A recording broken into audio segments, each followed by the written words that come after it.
আজকের আলোচনা মানে একটা গভীর অসমাপ্ত প্রেমের গল্প নিয়ে শিমুল আর শিমুর গল্প। আমরা এই কাহিনীর গভীরে যাব। আমাদের হাতে একটা লেখা এসেছে শিমুল ও শিমুর অসমাপ্ত গল্প শিরোনামে। সেখান থেকেই আমরা বলতে গেলে আলোচনাটা করব। আমাদের উদ্দেশ্য শুধু গল্পটা বলা নয়, বরং এর ভেতরের যে মূল আবেগগুলো আছে সেগুলোকে একটু ছুঁয়ে দেখা।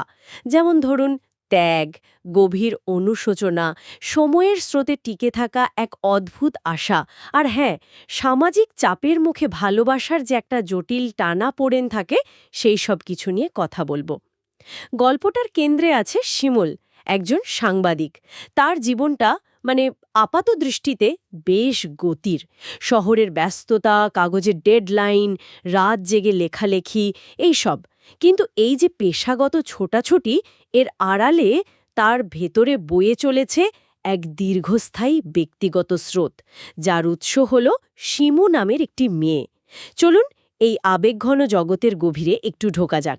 তো শিমুলকে আমরা দেখছি একজন বেশ আধুনিক সময়ের সাংবাদিক হিসেবে। তার কাজের জগৎটা বেশ ডিমান্ডিং, খবর সংগ্রহ, লেখা, সম্পাদনা, অনেক কিছু।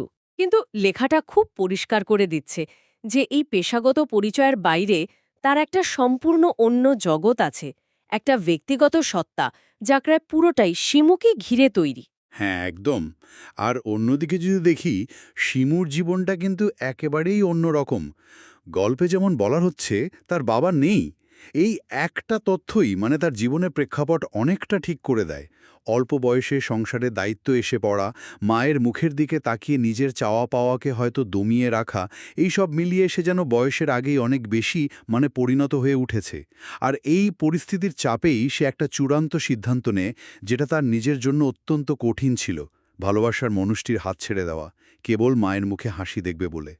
এটা কিন্তু শুধু আবেগের বশে নেওয়া সিদ্ধান্ত না, আমার মনে হয় এর মধ্যে গভীর দায়িত্ববোধ আছে, আবার পরিস্থিতির শিকার হওয়াও আছে। হুম, ভাবা যায় কতটা কঠিন ছিল সেই সিদ্ধান্ত।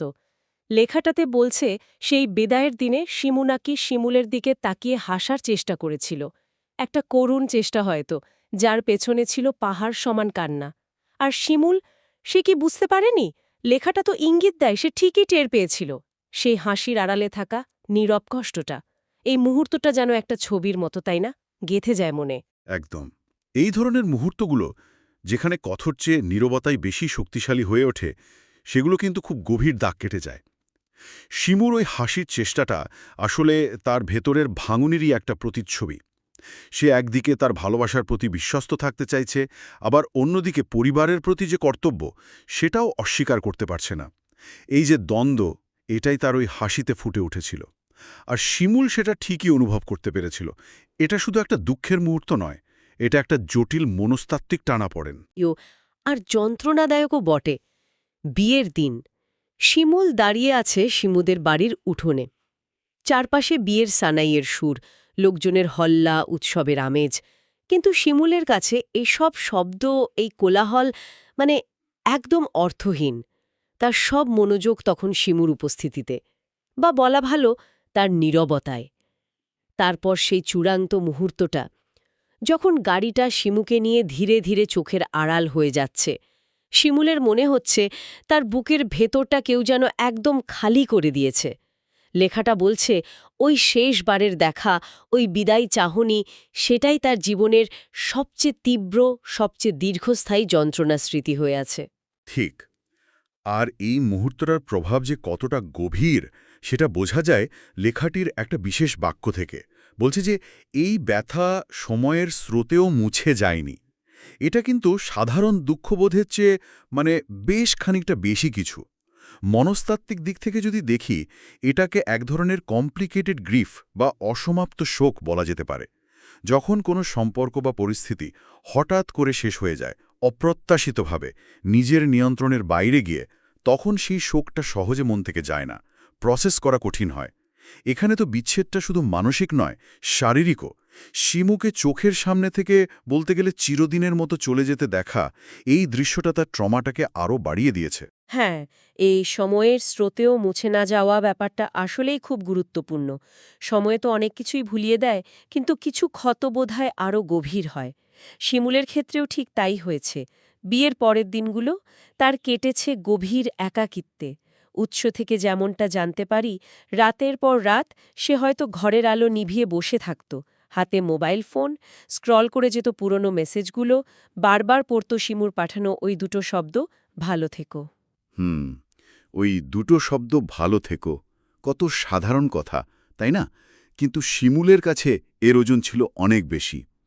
এটা তার কাছে শুধু একটা শুভেচ্ছা বার্তা ছিল না, এটা ছিল এক চূড়ান্ত বিদায় সম্ভাষণ, একরকম চাপা আর্তনাদ। সে জানত যতবার এই মেসেজ সে পড়বে ততবার তার কষ্ট বাড়বে, পুরনো স্মৃতিগুলো ছুরির ফলার মতো বিঁধবে। কিন্তু কি অদ্ভুত এক তাড়না, সে নিজেকে থামাতে পারত না। এটা অনেকটা নিজের ক্ষতকে বারবার খুঁটিয়ে দেখার মতো। একদিকে তীব্র যন্ত্রণা, চোখের কোণে জল, অন্যদিকে বুকের ভেতর এক জ্বলন্ত আগুন। এই নিয়েই সে যেন অতীতটাকে আঁকড়ে ধরে বেঁচেছিল। কিন্তু শুধু কি কষ্ট, এর সাথে তো মিশেছিল তীব্র অনুশোচনাও, তাই না? অবশ্যই। এখানেই শিমুলের ভেতরের দ্বন্দ্বটা আরও স্পষ্ট হয়ে ওঠে। দেখুন, একদিকে সে শিমুর সিদ্ধান্তের পেছনের কারণটা বোঝে। মায়ের প্রতি ভালোবাসা, সংসারের প্রতি দায়িত্ব, এই জায়গা থেকে শিমুর ত্যাগকে সে এক ধরনের সাহস হিসেবেই দেখে। সে হয়তো শিমুকে দোষারোপ করে না, কিন্তু ঠিক তার পাশাপাশি তার নিজের ভেতরের যে অনুশোচনার আগুন, সেটাও দাউ দাউ করে জ্বলে। কারণ গল্পে তো ইঙ্গিত দেওয়াই আছে, শিমু তাকে একটা সুযোগ দিয়েছিল। সুযোগটা ছিল সম্পর্কটাকে পরিণতি দেওয়ার। হয়তো শিমুর মায়ের মন জয় করে পরিস্থিতি তাকে নিজেদের অনুকূলে আনার একটা সুযোগ। কিন্তু শিমুল সেই সুযোগটা নেয়নি। উৎস বলছে সে সেটাকে অবহেলা করেছিল। এই অবহেলাটা ঠিক কেমন ছিল? সে কি বুঝতে পারেনি সুযোগের গুরুত্ব, নাকি অন্য কিছুতে ব্যস্ত ছিল? লেখাটিতে এই অবহেলার বিস্তারিত ব্যাখ্যা নেই, তবে আমরা অনুমান করতে পারি হয়তো সেটা ছিল তারুণ্যের অপরিণামদর্শিতা, কিংবা ধরুন সাংবাদিকতার জগতে সদ্য প্রবেশ করা এক যুবক। তার পেশাগত ব্যস্ততা হয়তো তাকে সম্পর্কের এই সূক্ষ্ম মোড়গুলো খেয়াল করতে দেয়নি। অথবা সে হয়তো ভেবেছিল হাতে এখন অনেক সময় আছে, কে জানে। কারণ যাই হোক না কেন, সেই সময়ের সামান্য ভুল, যা তখন হয়তো সামান্যই মনে হয়েছিল, সেটাই এখন তার জীবনের সবচেয়ে বড় আক্ষেপ, এক দীর্ঘস্থায়ী অনুশোচনা। এটা শুধু হারানোর ব্যথা নয়, এটা নিজের ব্যর্থতার বোধ, যা তাকে প্রতিনিয়ত কুড়ে কুড়ে খায়। এত কষ্ট, এত অনুশোচনা, বুকের ভেতর এত শূন্যতা। এর পরেও শিমুলের মধ্যে একটা জিনিস খুব দৃঢ়ভাবে উপস্থিত। সেটা হলো আশা, বা বলা ভালো এক ধরনের প্রতিজ্ঞা। সে মনে মনে ঠিক করে নিয়েছে শিমুর জন্য তার দরজা সবসময় খোলা থাকবে। হ্যাঁ, এই খোলা দরজার ধারণাটা খুব প্রতীকী। এটা শুধু একটা ঘরের দরজা নয়, এটা তার মনের দরজা, তার জীবনের দরজা। উৎস যেমনটা বলছে, সময়, সমাজ, পরিস্থিতি কোনো কিছুই এই প্রতিজ্ঞাকে বদলাতে পারবে না। যদি কোনোদিন কোনো পরিস্থিতিতে শিমু ক্লান্ত হয়ে পড়ে, আশ্রয় খোঁজে বা শুধু ফিরে আসতে চায়, শিমুল তাকে গ্রহণ করবে। কোনো প্রশ্ন ছাড়া, কোনো শর্ত ছাড়া, একদম নিঃশর্তে। এটা কি শুধুই একটা নিষ্ফল রোম্যান্টিকতা, নাকি এর পেছনে আরও গভীর কিছু আছে? আপনার কি মনে হয়? আমার মনে হয় এটাকে শুধু রোম্যান্টিকতার মোড়কে দেখলে এর গভীরতাটা পুরোপুরি বোঝা যাবে না। অবশ্যই এটা তার ভালোবাসার গভীরতার প্রমাণ, কিন্তু এর সাথে মিশে আছে তার সেই অনুশোচনা থেকে মুক্তি পাওয়ার একটা উপায়ও। সে হয়তো অবচেতনে ভাবে, যদি সে শিমুকে ফিরিয়ে নিতে পারে, যদি তাকে আবার আশ্রয় দিতে পারে, তাহলে অতীতের সেই ভুলের, সেই অবহেলার কিছুটা হলেও প্রায়শ্চিত্ত হবে। এটা তার নিজেকে ক্ষমা করার একটা পথও হতে পারে। দারুণ একটা দিক তুলে ধরলেন। এখানে একটা অদ্ভুত বৈপরীত্যও কিন্তু চোখে পড়ে। শিমুল পেশায় সাংবাদিক। প্রতিদিন সে নতুন খবর লেখে, সমাজের বদলের কথা লেখে, কত ঘটনাপ্রবাহ তার কলমের ডগায় জীবন্ত হয়ে ওঠে। কিন্তু তার নিজের জীবনের খবরটা, সেটা একই জায়গায় স্থির হয়ে আছে। তার ভেতরের গল্পটা বদলায়নি। সেটা হলো, আমি এখনও শিমুর অপেক্ষায় আছি। বাইরের গতির সাথে ভেতরের এই স্থবিরতার যে বৈপরীত্য, এটা খুবই মর্মস্পর্শী। ঠিক তাই। এই বৈপরীত্যটা তার জীবনের একটা কেন্দ্রীয় টানাপোড়েন। সে বাইরের জগতের ঘটনা প্রবাহে নিজেকে ভাসিয়ে দিয়ে হয়তো ভেতরের শূন্যতাটা ভোলার চেষ্টা করে, কিন্তু পারে না।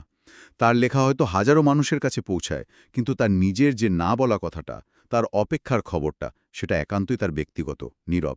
গল্পে একটা দৃশ্যের কথা আছে, যা এই অনিশ্চয়তা আর অপেক্ষাকে খুব সুন্দরভাবে ধরে। এক সন্ধ্যায় শহরের আলো আধারিতে হাঁটছে শিমুল। একা হাঁটতে হাঁটতে সে ভাবছে শিমুর কথা।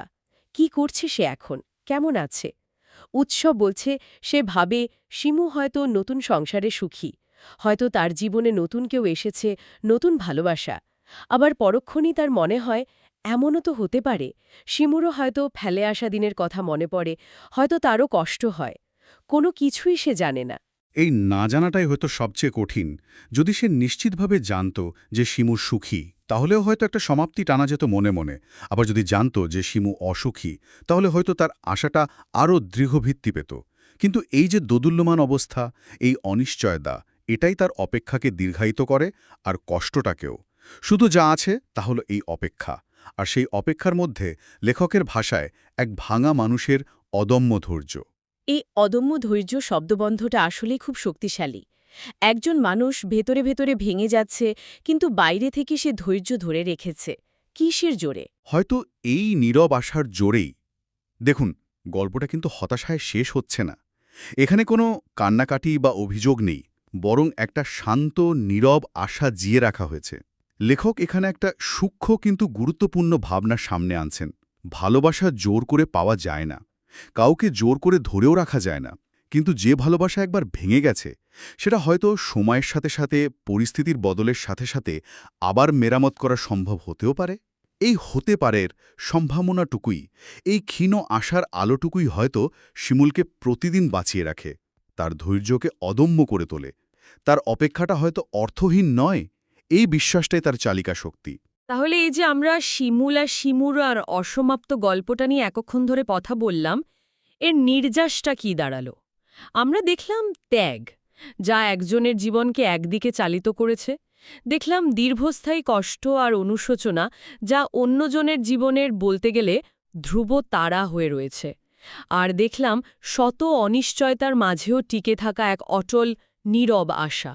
সবকিছুর শেষে শিমুলের মনের ভেতরে একটাই কথা প্রতিধ্বনিত হয়, যা উৎস আমাদের জানিয়ে দিচ্ছে, এসো শিমু, দরজা সবসময় খোলা ছিল। এই একটা বাক্যেই যেন তার সমস্ত আবেগ, অপেক্ষা আর ভালোবাসার নির্যাসটুকু ধরা আছে। আরে গল্পটা ওদের নিজেদের জীবনের দিকেও তাকাতে কিছুটা সাহায্য করে। আমাদের প্রত্যেকের জীবনে হয়তো এমন কিছু মুহূর্ত আসে যখন একটা সঠিক সিদ্ধান্ত বা একটু বাড়তি মনোযোগ অনেক বড় পার্থক্য গড়ে দিতে পারত। অবহেলা, অপরিণামদর্শিতা বা স্রেফ ব্যস্ততার কারণে আমরা হয়তো এমন কিছু সুযোগ হারিয়ে ফেলি, যার জন্য পরে অনুশোচনা করতে হয়। শিমুলের গল্পটা সেই ব্যক্তিগত অনুশোচনার যে দীর্ঘস্থায়ী প্রভাব, সেটাকেই মনে করিয়ে দেয়। আর দুটো প্রশ্ন মনে আসে আলোচনার শেষে এসে। প্রথমত, ভালোবাসার মতো একান্ত ব্যক্তিগত অনুভূতি বা সিদ্ধান্তের উপর পরিবার বা সমাজের চাপ ঠিক কতটা প্রভাব ফেলতে পারে? শিমুর সিদ্ধান্ত কি কেবলই তার ব্যক্তিগত ছিল, নাকি সামাজিক বাস্তবতারও একটা প্রতিফলন ছিল সেখানে? আর দ্বিতীয়ত, অন্যের সুখের জন্য করা ত্যাগের দীর্ঘমেয়াদী মূল্য আসলে কি? সেই ত্যাগ কি সত্যি উভয় পক্ষকে শান্তি দেয়, নাকি এক নতুন ধরনের জটিলতার জন্ম দেয়? এই ভাবনাগুলো শ্রোতারা হয়তো নিজেদের মতো করে আরও গভীরে অন্বেষণ করতে পারেন, নিজেদের অভিজ্ঞতা বা পর্যবেক্ষণের নিরিখে। এই অসমাপ্ত গল্পটা হয়তো শেষ পর্যন্ত আমাদের নিজেদের ভেতরের অসমাপ্ত ভাবনাগুলোকেই একটু উস্কে দেয়।